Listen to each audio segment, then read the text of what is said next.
कुफ्फार से, यहूद और नसारा से, क्रिश्चियन से और जूस से कोई दिली लगाव न रखो, कोई दोस्ती न रखो, जबकि ईमान वाले मौजूद हैं। इनसे दिल से मोहब्बत करो, दिल के गहरा से मोहब्बत करो, चाहे वो अदना से अदना मुसलमान क्यों हो। इस्लाम जैसी नेमत उसके पास है, भले ही वो कितना ही क्यों ना गया गुजरा क्यों ना हो, इस्लाम जैसी नेमत उसके पास है। मुसलमान घराने में पैदा हुआ, उसकी वैल्यू बहुत ज्यादा है, बहुत ज्यादा है। हाइफा से हाइफा क्वालिटी के गैर मुस्लिम के मुकाबले में मुसलमान की इज्जत बहुत ज्यादा है। हर एक अदना सदना मुसलमान की बहुत ज्यादा इज्जत करनी चाहिए और इन्हीं से दोस्ती रखना चाहिए, इन्हीं से रवाबित रखना चाहिए, कुफ्फार से नहीं। कुफ्फार से जो लोग दिली रवाबित रखते हैं, फैमिलीज मिलकर रहते हैं, कहते हैं हम दोनों की फैमिली एक ही है, असल में दो नजर आते हैं, ऐसे भी इतनी ज्यादा गहराई के साथ ताल्लुक, इसी बात को अल्लाह तबारक व तआला यहाँ मना करता है। अब आइए ये देखते हैं कि इस दोस्ती से मुस्तस्ना क्या चीजें हैं। अल्लाह ने तो कह दिया कि कुफ्फार से दोस्ती ना करो, यहूद और नसारा से दोस्ती ना करो, ईमान वाले के होते हुए। आइए आयत का तर्जुमा कर देता हूँ ताकि याद दहानी हो जाए। अल्लाह ताला कहता है ला यत्तखिज़ुल मुमिनून अल काफिरीन औलिया मिन दूनिल मुमिनीन। ईमान वालों को ये शान नहीं देता कि कुफ्फार से दोस्ती करे ईमान वालों को छोड़कर। वमन यफ़अल ज़ालिक फलैस मिनल्लाहि फ़ी शै। लिहाजा वमन यफ़अल ज़ालिक, अगर किसी ने ऐसा काम किया, ईमान वालों को छोड़कर कुफ्फार से दोस्ती की, फलैस मिनल्लाहि फ़ी शै, तो उसको अल्लाह से बचाने वाला कोई न होगा, दुनिया एतबार से न उखरवी एतबार से। अल्लाह से बचाने वाला उसको कोई न होगा, अल्लाह की पकड़ में वो होगा। इल्ला अन तत्तकू मिनहुम तुकात, सिवाय इसके कि उनसे कुछ दिन बचने का कोई चारेकार हो, बचना मकसूद हो, तो उनसे दोस्ती रखी जा सकती है। वयुहज़्ज़िरुकुमुल्लाहु नफ्सा, ऐ ईमान वालो सुन लो, अल्लाह तबारक ताला खुद तुम्हें अपने नफ्स से डराता है, अपने ताल्लुक से डराता है, अपनी जात से डराता है। वइलल्लाहिल मसीर, चाहे तुम कुछ भी कर लो, तुम सब अपने रब की तरफ लौटाए जाओगे, उसी अल्लाह की तरफ तुम लोग पलटाए जाओगे। इस बात का लिहाज रखो, ख्याल रखो।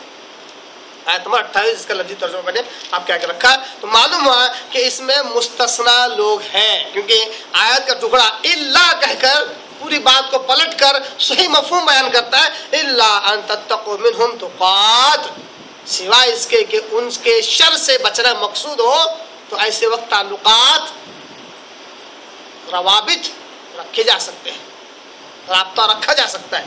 तो ये बतला रहा है कि मुस्तस्ना चीज़ें हैं। इंशाअल्लाह इस टुकड़े को भी हम बिलखुसूस हम समझेंगे कि बड़ा अहम टुकड़ा है। इल्ला अन तत्तकू मिनहुम तुकात, बड़ा अहम टुकड़ा है। यही एक टुकड़ा काफ़ी है इसका माना मफहूम बड़े बड़े पॉलिटिकल इश्यूज़ को सॉल्व करने के लिए, बड़े बड़े सियासी उमूर को हल करने के लिए एक टुकड़ा काफ़ी है। हम ऐसे टुकड़ों को बड़ी आसानी से नज़रअंदाज कर देते हैं और अच्छे अच्छे मुसलमानों को मुशरिक, काफिर, मुनाफिक का हुक्म लगा देते हैं। बाकायदा मैंने कुछ दिन पहले ही मोबाइल पे एक फ़ोटो आई, सऊदी के आल सऊद जॉर्ज बुश से मुसाफा कर रहे हैं, तो कहा ये देखिए एक नंबर का मुनाफिक है जो इनसे रवाबित रख रहा है। फिर एक ने कोई इस्लामी मुमलिकत का फोटो दिया, वहाँ का क्या कहते बादशाह या हुक्मरान है, वो किसी यहूदी से या इजराइल से अपने ईसाई क्या कहते हैं लीडर से कोई ताल्लुकात थे। कहा ये देखिए एक नंबर का काफिर है जो कुफ्फार से दोस्ती कर रहा है, ये आयतें पेश कर रहे हैं।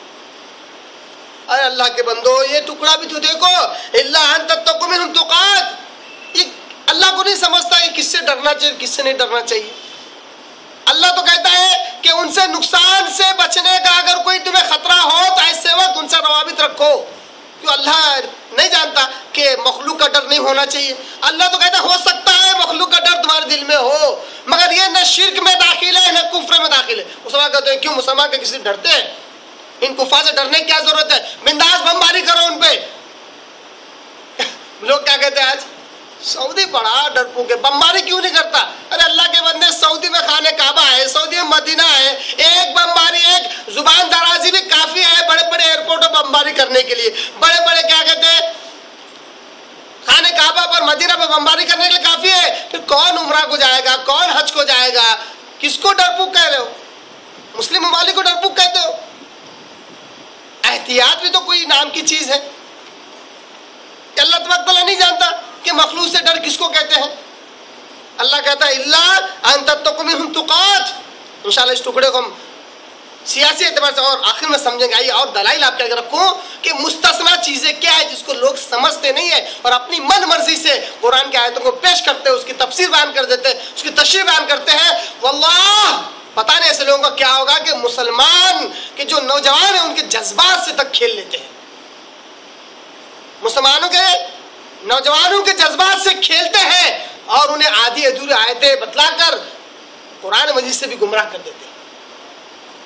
جبکہ قرآن مجید کوئی گارڈن یا باغ نہیں ہے کہ اس کو کبھی یہاں سے چگا جائے کبھی وہاں سے چگا جائے۔ قرآن مجید ہمارا سلیبس ہے، یہ ہمارا سلیبس ہے، اس کو اسٹارٹ سے لے کر اینڈ تک ختم کرنا چاہیے، اسٹارٹ سے لے کر اینڈ تک اس کو پڑھنا چاہیے۔ کیوں نہیں پڑھتے؟ اس کو چگتے ہیں، ادھر سے کبھی چگ لیا ادھر سے کبھی چگ لیا، بہت بڑی غلطی۔ اسی وجہ سے تو قرآن مجید کی آیتیں سمجھ میں نہیں آتی ہے۔ آئیے انشاءاللہ قرآن مجید کی آیتوں سے آپ کے آگے اس آیت کا صحیح مفہوم رکھتا ہوں اور بتلاتا ہوں کہ دیکھیے اللہ تبارک تعالیٰ کیا کہنا چاہتا ہے، دوستی کس کو کہتے ہیں، مستثنا کیا چیزیں ہیں۔ جیسا کہ پچھلے درس میں میں نے کہا کہ دوستی دو چیزوں کا نام ہے، ایک جس سے دلی محبت ہو، دوسرا خصوصی تعلق ہو۔ یہ دو شرائط اگر پائی جائے تو اس کو دوستی کہتے ہیں۔ اگر دلی محبت نہیں ہے، کوئی خصوصی تعلق بھی نہیں ہے، برائے نام رکھے جا رہے کسی ضرورت کے تحت، تو وہ اولیاء ولی دوستی میں نہیں آتا ہے۔ مستثنا چیزیں کیا ہیں؟ اس سے تین چیزیں مستثنا ہیں، بالخصوص تین چیزیں مستثنا ہیں۔ نمبر ایک